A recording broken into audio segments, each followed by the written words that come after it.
Halo Sobat ZQ Score, balik lagi bersama gue Iksan Mahar. Kali ini seperti biasa kita akan membicarakan soal Timnas Indonesia. Berbeda dengan episode-episode sebelumnya ketika kita berbicara ke ajang dunia, yaitu di kualifikasi Piala Dunia 2026. Kali ini kita akan membahas Timnas Indonesia yang lebih down to earth, kembali lagi ke akar, ke kompetisi regional, yaitu Piala AFF atau sekarang bernama Kejuaraan ASEAN 2024. Seperti kita tahu bahwa pelatih Sintayong dan juga PSSI telah memanggil 33 nama yang mayoritas adalah pemain berusia di bawah 22 tahun untuk tampil di Piala AFF tahun ini. Dengan pemanggilan 33 nama pemain di bawah 22 tahun, kira-kira sebenarnya apakah benar ini regenerasi yang telah dilakukan oleh Coach Sintayong untuk timnas senior, atau sejatinya Coach Sintayong bermain aman? Karena jika bermain dengan tim utama timnas senior dan gagal kembali menjadi juara di Piala AFF edisi ketiganya, itu akan tekanan untuk dia dipecat semakin besar. Kita bahas sekarang. Kehadiran 33 nama yang mayoritas adalah pemain di bawah 22 tahun, Indonesia akan tergabung di dalam grup B. Laos, Filipina, Myanmar, dan Vietnam menjadi saing Indonesia di grup B. Indonesia tentu punya target untuk lolos ke final. Hal itu diakui oleh pelatih Sintayong dan juga PSSI. Target ke final tentu adalah hal realistis melihat performa Indonesia yang saat ini tengah meningkat. Indonesia adalah satu-satunya wakil Asia Tenggara di putaran ketiga kualifikasi Piala Dunia 2026. Bahkan prestasi Indonesia telah melampaui dua wakil ASEAN lainnya di putaran ketiga seperti Thailand dan Vietnam di dua edisi kualifikasi Piala Dunia sebelumnya. Niat PSSI dan Sintayong untuk menjalankan regenerasi tentu juga harus dipertanyakan. Mengapa? Karena mayoritas pemain ini masih hijau. Meskipun kalau kita lihat komposisi pemain sekarang itu adalah 60%-nya adalah skuad Timnas U19 yang tampil di kejuaraan remaja AFF U19 2022 lalu. Kala itu pelatihnya juga Coach Sintayong, tapi mereka gagal di fase grup karena kalah bersaing dengan Thailand dan juga Vietnam. Pemain-pemain dua penjaga gawang seperti Cahya Supriyadi dan juga Erlangga Setio yang masing-masing bermain di klub Liga 2 Bekasi City dan juga PSPS Riau tentu menghadirkan harapan adanya regenerasi baru di posisi penjaga gawang. Di posisi bek, Kadek Arel, Iqbal Gwijangge, Sultan Zaki juga menjadi nama-nama baru yang kemungkinan akan menjadi laga debut di timnas senior pada kejuaraan ASEAN. Di lini tengah, nama Marcelino Ferdinand tetap menjadi highlight terbesar dan juga kemungkinan besar masih menjadi tulang punggung bagi timnas Indonesia di kejuaraan ASEAN. Tapi ada calon debutan seperti Made Tito dan Arhan Fikri yang kemungkinan bisa menjadi rising star baru timnas Indonesia di kejuaraan antar negara Asia Tenggara.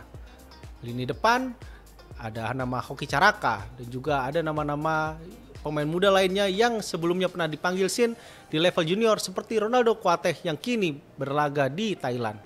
Selain para pemain muda itu, Coach Sintayong juga memanggil beberapa pemain yang sudah menjadi langganannya di timnas senior. Misalnya ada Justin Hubner, Nathan Chowen, dan juga ada Ivar Jenner. Dan juga beberapa pemain Indonesia yang berkarir di luar negeri seperti Marcelino Ferdinand, Pratama Arhan, dan juga Islami Mangkalam yang menjadi tulang punggung timnas Indonesia di kejuaraan ASEAN 2024. Dengan kekuatan yang ada, tentu akan sulit Indonesia jika berbicara kita menyenaraikan juara. Apalagi Indonesia sudah 6 kali menjadi runner up di kejuaraan ASEAN. Terakhir, Indonesia menjadi kejuaraan ASEAN ketika kalah dari Thailand di final pada edisi 2020 yang bertanding pada 2021 lalu. Untuk Coach Sin, ini adalah kesempatan ketiganya tampil di Piala AFF. Di dua edisi sebelumnya, setelah membawa Indonesia ke final pada 2021, ia gagal membawa Indonesia melaju ke final karena tersingkir di babak semifinal pada edisi 2022 lalu. Jika melihat perjalanan timnas Indonesia, tentu satu-satunya hal yang paling realistis untuk Indonesia bisa mengangkat trofi adalah di Piala AFF ini. Tapi meski kita tahu bahwa sekarang target PSSI dan Coach Sin sudah sangat tinggi, yaitu ingin menapaki jalur ke Piala Dunia 2026. Tapi kita juga harus realistis.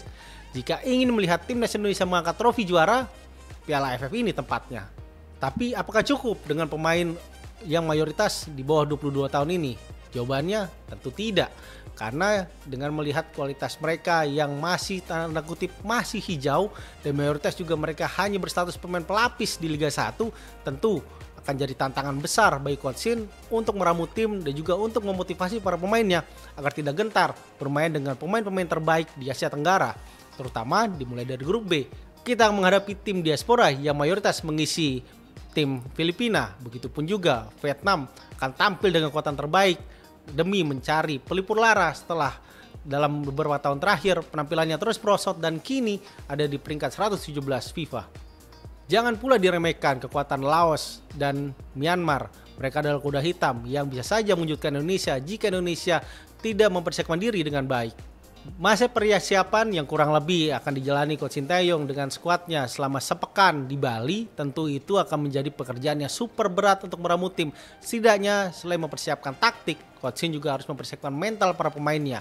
Mereka yang belum pernah tampil di level senior tentu punya motivasi tinggi untuk tampil. Tapi motivasi tinggi pun itu tidak cukup karena mereka akan bertarung dengan pemain terbaik ASEAN dan juga mereka akan menghadapi tantangan yang super berat dan juga ekspektasi yang sangat besar dari fans sepak bola Indonesia yang tentu sudah punya harapan tinggi setelah penampilan apik ketika Indonesia terakhir mengalahkan Arab Saudi di kualifikasi Piala Dunia 2026.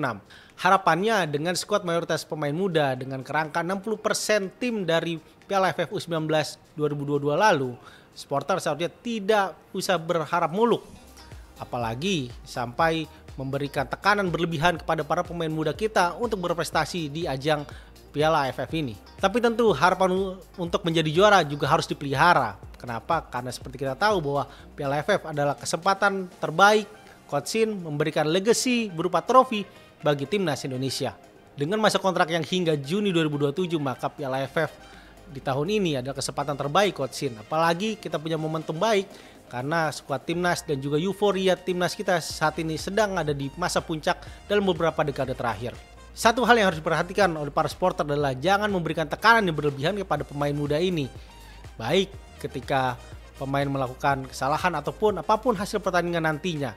Dukungan tentu sangat diperlukan oleh para pemain muda yang notabene akan menjalani debut dan juga masih minim pengalaman tampil di level senior.